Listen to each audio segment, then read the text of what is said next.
நாரதா வாழ்க வாழ்க வாழ்க. வாரும் இப்படி தாத்தா. சிறிது நேரம் முன்பதாக வந்தாய். இந்த தாத்தாவை சந்தித்தார். என் பாதத்திலே விழுந்தார். பாத தரிசனம் பெற்றார். மீண்டும் எதற்காக வந்திருக்கிறார்? உன் கலகத்தை என்னிடம் துவக்குவதற்காக வந்திருக்கிறார். நான் கலகம் செய்கின்றேனா? நல்லது தான் உரைத்துக் கொண்டு வருகிறேன். நாரதன் கலகம் நன்மையில் முடியும் என்று கூறுவார்கள். நன்மையில் முடிந்தால் நன்மை உனக்கு. அப்படியா? தீமையில் முடிந்தது தீமை இந்த தேவர்களுக்கல்லவா? வேண்டாம் தாத்தா, என்னை சோதனை செய்ய வேண்டாம் தாத்தா. சோதிப்பதும் சோதனைக்குள்ளாக்குவதும் எல்லாம் எமக்கு தெரியும் தாத்தா. இருந்தாலும் இந்த நாரதனால் பூமுலகத்தில் சுற்றி வந்தேன் தாத்தா. பூலோகத்திலே என்னை பார்த்து ஒரு பூலோகவாசி ஒரு கணக்கை கற்று ஒரு பூலோகவாசி உன் இடத்திலே கணக்கு கட்டலா? என்ன கணக்கடா நாரதா? 10 காலில் 8 கால் போனால் களத்துக்கு மேலே 2 கால். 10 காலில் 8 கால் போனால் களத்துக்கு மேல் 2 கால். அதற்கு கணக்கு எனக்கு விளக்கமே புரியவில்லை, விடையும் தெரியவில்லை. இதற்கு விடை அது அல்லவே. ஆமா நாரதா தாத்தா, அதற்கு விடை நீ கூறினாயா? எனக்கு தெரிந்தால்தானே கூறுவேன். தெரியாமல் தான் உன்னிடத்திலே வந்திருக்கின்றேன். நாரதா தாத்தா, அந்த பூலோக வாசி கேட்ட கேள்விக்கு எனக்கும் விளக்கம் புரியவில்லை. விளக்கம் புரியவில்லையா? ஆகையால் கேட்டது யார்? பூலோக வாசி. அந்த பூலோக வாசியை நான் சந்திக்க வேண்டும். அப்படியா? என்னோடு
பார்ப்பதற்கு அழகாக காட்சி அளிக்கிறார்.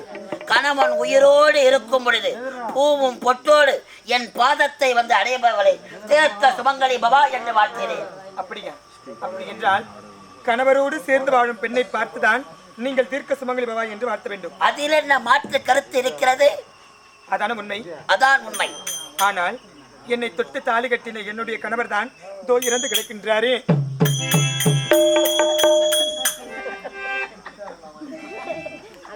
எதற்காக இந்த பதட்டம்? உன் கணவர் இறந்து கிடக்கிறாரா? ஆமா. உன்னை பார்த்தா தீர்க்க சுமங்கலி பவா என்று. என்னை பார்த்துதான் நீங்கள் தீர்க்க சுமங்கலி பவா என்று வாழ்த்துவிட்டீர்கள். இங்க வாரும். நான் வாழ்த்தியது யாரும் கிடையாது அல்லவா? யாரும் கிடையாது, நீங்களும் நானும் மட்டும்தான் இருக்கின்றோம். அதனால் நான் வாழ்த்தியதாக இருக்கட்டும். உன் வழியை பார்த்து நீ செல், என் வழியை பார்த்து நான் செல்வேன். சுவாமி சற்று நில்லுங்கள். நீங்கள் யார்? தேவர்கள். வழியளக்கக்கூடிய பரமன். உங்களுடைய வாக்கு எப்பொழுதுமே பொய்யாக கூடாது.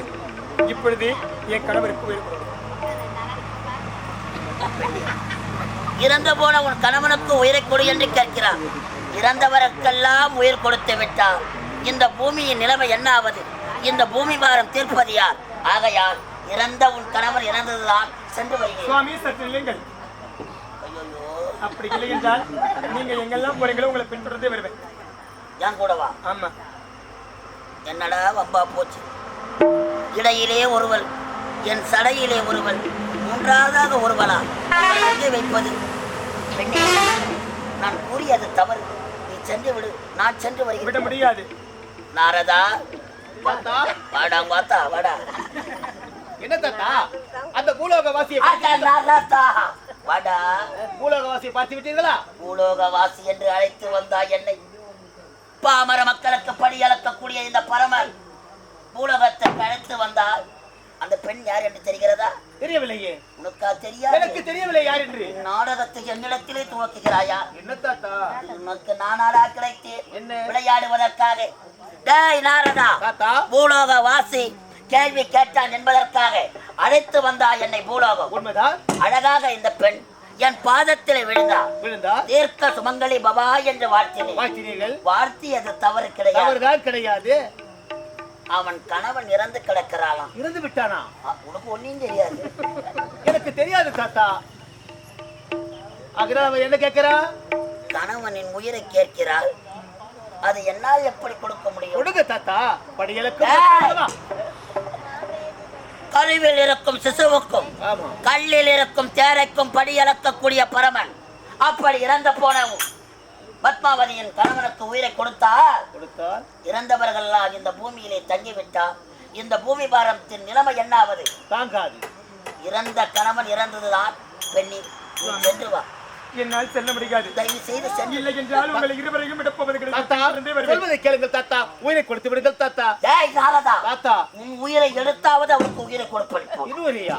தாத்தா சொல்வதை கேள். உயிரை கொடுக்க முடியுமா முடியாதா? என்னால் கொடுக்க முடியாது. முடியாது என்றால் சுவாமி கையில உங்களுடைய சண்டையை பிறகு வைத்துக் கொள்ளுங்கள். என் கணவருக்கு உயிரை கொடுங்க. நாராயணா கோவிந்தா. தாத்தா மூர்த்திகளுக்கு ஏற்பட்ட சோதனையை பார்த்தாயா? தாத்தா உயிரை கொடுத்தால் கொடுங்க, இல்லை என்றால் கைலாயத்திலே படியலக்கும் தொழிலே கிடையாது உங்களுக்கு. நீ அழகிறான்றியா? நான் ஏலக்க போறேன். படியலக்கும் தொழிலே கிடையாது. பாமர மக்களுக்கு படி அளப்பது கிடையாதா? உண்மைதான். ஆகையினால் நீங்கள் ஏதோ பார்த்தீர்களா? வில்வ மரம். அந்த வில்வ மரத்திற்கு காவலாக தொண்டு செய்ய வேண்டும். நான் தொண்டு செய்ய வேண்டும். ஆமா. பக்தர்கள் எனக்கு தொண்டு செய்வார்கள். ஆமா. வில்வ மரத்துக்கு தொண்டு செய்ய வேண்டும். வில்வ மரத்துக்கு தொண்டு. மும்மூர்த்திகளும் அழைத்து பார்த்தேன். உன்னுடைய கணவருக்கு ஒரு கொடுக்கவில்லை. என்னால் ஒண்ணும் செய்ய முடியாது. ஆள விடுமா? நான் வரேன். விட முடியாதா? கணவருக்கு உயிரை கொடுங்க. இல்லைன்னா உங்களை பின்தொடர்ந்தே வருவேன். ஆமா, நல்ல ஒரு யோசனையாக கூறுகின்றேன். இதை தவறாமல் செய்து முடித்து விடு. நானே இந்த வார்த்தையை ஆரம்பத்துல இருந்து கேட்டுக்கிட்டு தான் இருக்கிறேன். யோசனை கூறுறேன் தான் சொல்லிக்கிட்டே இருக்கிறேன். மும்மூர்த்திகளை சந்தித்தேன். ஆனா கணவருக்கு உயிர் வரலையே. இப்போ நல்ல ஒரு யோசனையை கூறுறேன். மறுபடியும் அந்த யோசனையை நல்லபடியாக உரைத்து விட்டால் கணவன் நீங்கள் தான் உரைக்க வேண்டும். நான் எதற்காக உரைக்க வேண்டும்? நான் கூறும்படி செய்து விட்டால். அப்படி சொல்லுங்க. அப்படி செய்து விட்டால் உடைய கணவருக்கு கண்டிப்பாக உயிர் வரும். சத்தியமாக எந்த ஒரு மாற்றமும் கிடையாது. கிடையாது. என்ன தெரியுமா? ஒரு பொருளை தொலைத்து விடுகின்றோம். அந்த பொருளை எங்கே தேடுகின்றோம்? தொலைத்த இடத்தில் பொருளை தேடினால் தான் பொருள் கிடைக்கும் அல்லவா? ஆனால் உடைய கணவனுடைய உயிரை எடுத்தவன் யார்? யார்? அந்த வைவசுத பட்டணத்தை ஆளக்கூடிய யமதர்மன். யமதர்மராஜனா? ஆமா. அந்த யமன்தானே உடைய கணவனுடைய உயிரை எடுத்தால், ஆமா, அவனை வணங்கினால் இறந்த உடைய கணவனுக்கு உயிர் வரும். கண்டிப்பாக மும்மூர்த்தியை சந்தித்து என் கணவருக்கு உயிர் வரவில்லை. யமதர்மராஜனை கூறி வணங்கினார். நிச்சயமாக என் கணவருக்கு உயிர் கண்டிப்பாக வரும். ஏனென்றால் அவன் தானே உடைய கணவனுடைய உயிரை பறித்தான். அப்படியா? காத்தி பட்டாளி கரையாதோ கற்பூரோ கரையிலே மனசு முன்னாடி. காத்தி பட்டாளி கரையாதோ கற்பூரோ கரையிலே மனசு முன்னாடி. காத்தி பட்டாளி கரையாதோ கற்பூரோ கரையிலே மனசு முன்னாடி. அட சத்தியமா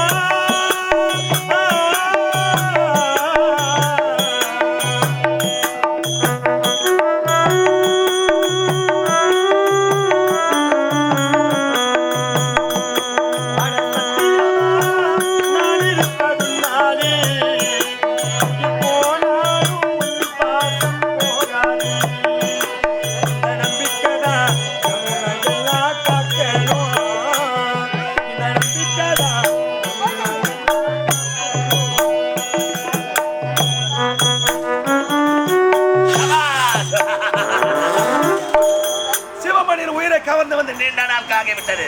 ஆனால் அவன் உயிரை சொர்க்கத்தில் சேர்ப்பதா நரகத்தில் சேர்ப்பதா ஒன்றுமே புரியவில்லையே. ஆமா, அந்த சித்திரகுப்தனை காணவில்லை.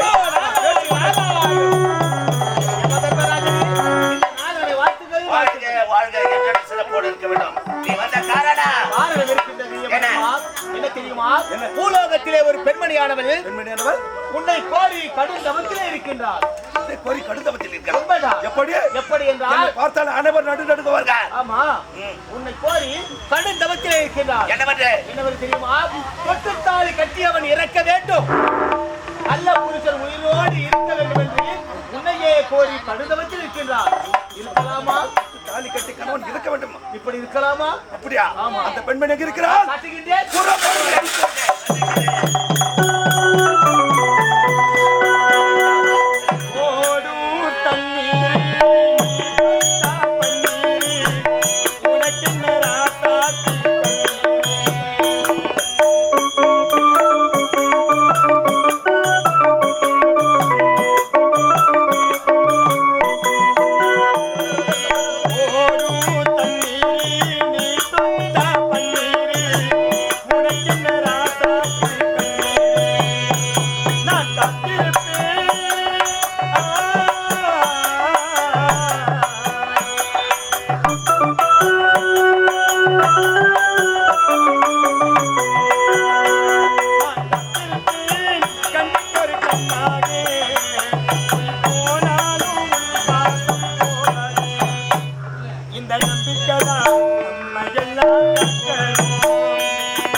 இப்போது சாபத்தை மாற்றி அமைக்கிறேன்.